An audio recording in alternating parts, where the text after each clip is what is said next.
This is projectile motion 1, the first in a series on projectile motion. I call it cliff bowling. Basically, it's initial horizontal motion only. I'm going to give you 3 worked examples. What is cliff bowling? Well, you need to start with a cliff and a bowling ball. So you have some initial horizontal velocity of the bowling ball, and we call that Vix. In addition, you have a cliff. So the cliff has some height, and we call that dy. And then you have some pins sit up somewhere downrange, and you want the bowling ball to follow a projectile trajectory and hit the pins. And so the distance you set up the pins from the bottom of the cliff is called dx. And those are really the 3 variables that we're interested in. Projectile motion involves several assumptions. The first assumption is that we have no forces acting on the projectile except gravity. That means there's no forces whatsoever in the x direction, which means the acceleration in the x direction equals 0. It also means that there is minimal air resistance. In addition, the x velocity, the component of the velocity in the x direction, is independent of the component of the velocity in the y direction. Vx and Vy act independently. Vy has an acceleration due to gravity. Vx has no acceleration. Finally, the thing that allows us to solve all of these problems is that the time in the air is the time in the air. In other words, the bowling ball can only be traveling in the air horizontally as long as it's in the air. Likewise, the bowling ball can only be traveling in the air vertically as long as it's in the air. Time in the air equals time in the air. So the time in the x direction equals the time in the y direction. And this is what allows us to solve these problems. Let's look at the first problem. Zach decides to go cliff bowling with Jordan. They head to a 40-meter tall cliff. So that's our first piece of information. Zach decides that on that day, his perfect arm will be able to bowl a 6 meter per second horizontal velocity. Second piece of information. How far from the cliff will Jordan have to set the pins for the ball to hit them? And that, of course, is our unknown. How far from the cliff? We're going to start a new technique to help problem solving. That's going to be drawing a picture. As we progress in physics, these pictures are going to get more and more important. So let's start here with a simple picture. So we have a cliff, so we're going to draw a cliff. We know the cliff is 40 meters tall, so we're going to go ahead and use our guess method and start putting down our givens. So dy, the vertical distance of the cliff, is equal to 40 meters. We know that Zach's going to be bowling, so just for the heck of it, I'm going to go ahead and draw Zach in here. I'm going to draw his bowling ball. We know that he's going to have a horizontal velocity of 6 meters per second. So Vix equals 6 meters per second.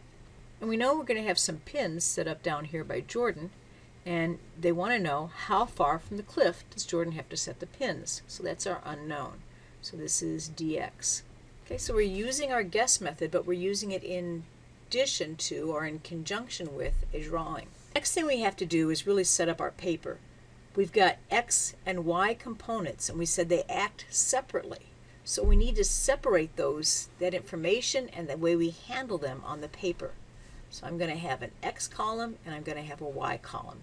My y column is larger because the equations are going to be bigger.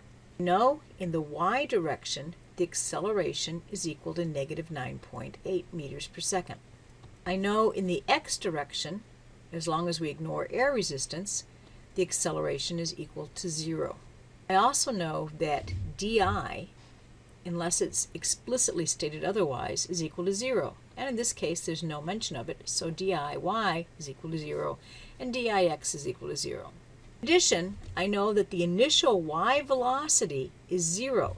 He's rolling that ball off the cliff. When the ball gets off the cliff right here at this point, it's going to have an initial y velocity of 0. And then, of course, gravity is quickly going to take over and start accelerating it. But the initial y, Viy, is equal to 0. This VIY equal to 0 is what makes a horizontal projectile motion problem a horizontal projectile motion problem. They all have an initial y velocity equal to 0. Over here, our unknown is in the x side. If our unknown is on the x side, we're going to use the information from the y side to solve for t.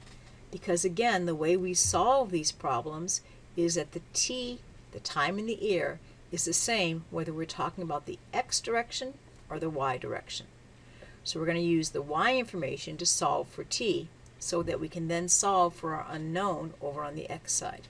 On the y side, because we have acceleration, we're going to have to use that big equation d. Going ahead and putting our numbers in, this dy is referencing from this point right here, and it's going down, so we're going to have a negative 40 for dy. For di in the y direction, we said that was 0. Vi is 0. And of course, gravity is 9.8 negative. The frequent problem is people take 0 times t and leave t there. 0 times anything gives us 0. So this term, 0 times t, drops out, as of course our plane 0 does. So we get t squared equals to 8.16. We take the square root, and we get t equals 2.86 seconds. We know that this t is the same on both sides of the equation, so we can take this number and put it over on the x side. On the x side, because acceleration is equal to 0, we can use that super easy equation, v equals d over t. This equation can only be used when acceleration equals 0. But that's true on the x side, so we can use the easy equation. So we plug in our numbers, 2.86 times 6, and we get the distance for the x direction is 17.14 meters. Voila! Let's take a look at our second problem. Zach decides to go cliff bowling with Jordan again. They head to a 50-meter tall cliff. So I'm going to go ahead and draw in my drawing right away. I've got a cliff, and I know that dy equals 50 meters. Jordan sets the pins 60 meters from the cliff base. So we now know the pins right here have some dx of 60 meters. We still got Zach up at the top, and it says how fast will Zach have to bowl to knock down the pins? So our initial x velocity is now our unknown.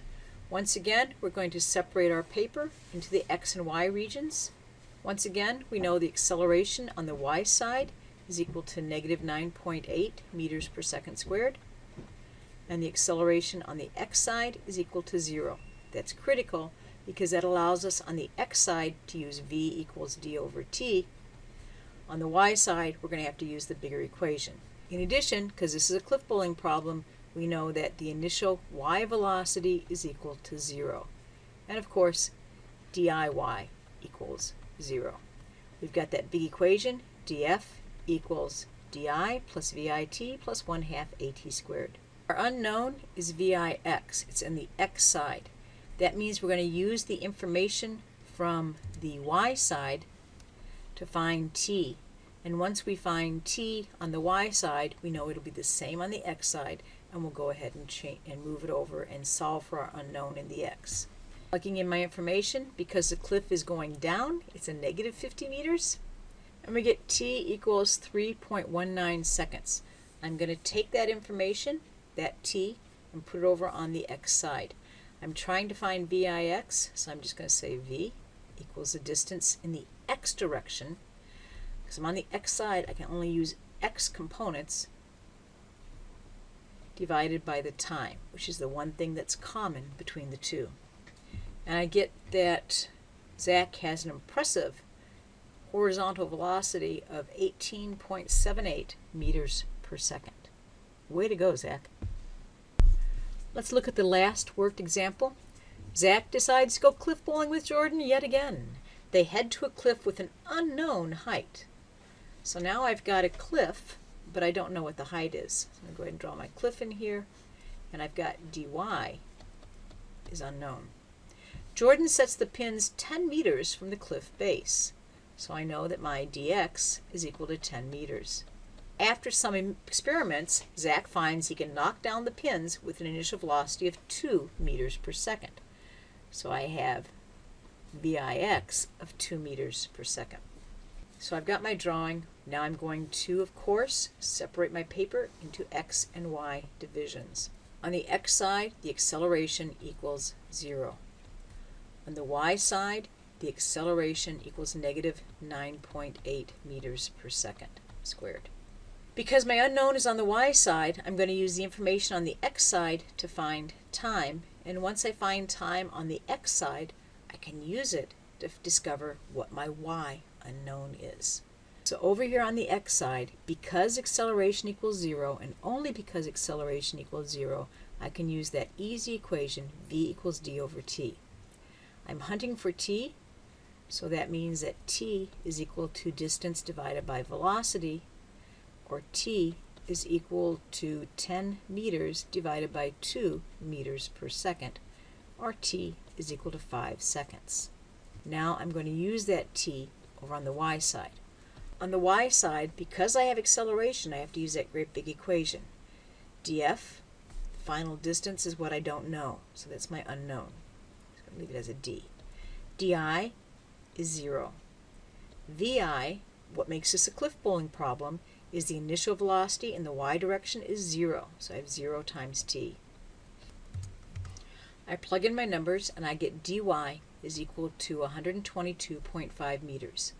I want to caution you that a frequent problem is forgetting to square that time.